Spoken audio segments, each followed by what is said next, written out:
مولا مولا.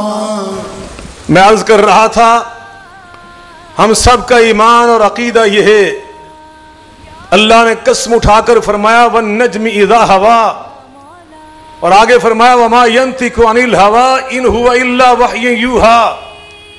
میرے محبوب کے جو فیصلے تھے، ارشادات تھے، انتخاب تھا، وہ اپنی مرضی سے نہیں، حالانکہ آپ کی مرضی بھی دین ہے، آپ کی مرضی اور منشا بھی خیر ہے، مگر ہمارا عقیدہ یہ ہے آپ جو چاہتے تھے، فرماتے تھے، فیصلہ کرتے تھے، انتخاب فرماتے تھے، وہ سب اللہ کی مرضی اور منشا سے تھا.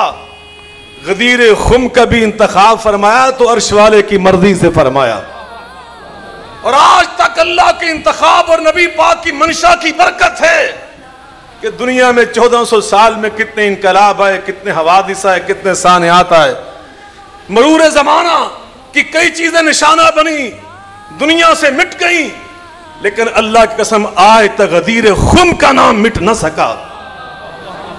اس غدیر خم پر جو آپ نے خطبہ ارشاد فرمایا، وہ خطبہ کیا ہے؟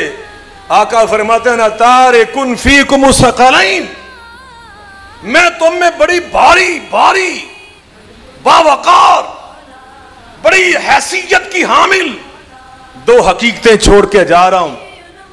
لن تزلوا ما ان تمسکتم بہما، اگر تم نے دونوں سے تمسک رکھا، رشتہ جوڑے رکھا، ان سے وابستہ رہے، لن تزلوا کا معنی یہ ہے ہرگز ہرگز تم کبھی نہیں بھٹکو گے، صراط مستقیم پہ رہو گے. اتحاد امت صراط مستقیم کا نام ہے، اور انتشار اور افتراق یہ بھٹکنے کا نام ہے. اگر اتحاد چاہتے ہو تو ان سے تمسک رکھنا. اولہما کتاب اللہ، ان دونوں میں پہلی کا نام ہے اللہ کی کتاب.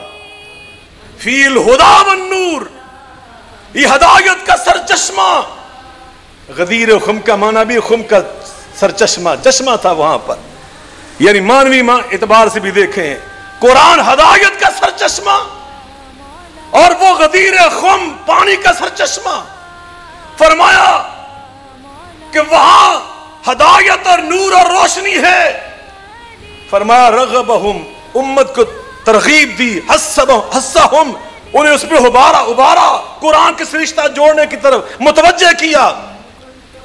اور آگے جا کے فرمایا میں جو دوسری مثل قرآن، وہاں مثل قرآن آپ نے سنا، مثل کتاب اللہ سنا آپ نے، وہ تھی سیرت مصطفیٰ، وہ تھی سنت مجتبیٰ. یہاں میرے نبی پاک نے صحیح مسلم کی اس حدیث میں غدیر خم کے خطبے میں سنت مصطفیٰ کو مثل قرآن کے طور پہ بیان نہیں کیا، یہاں بیان کیا تو عطرت مصطفیٰ کو بیان کیا.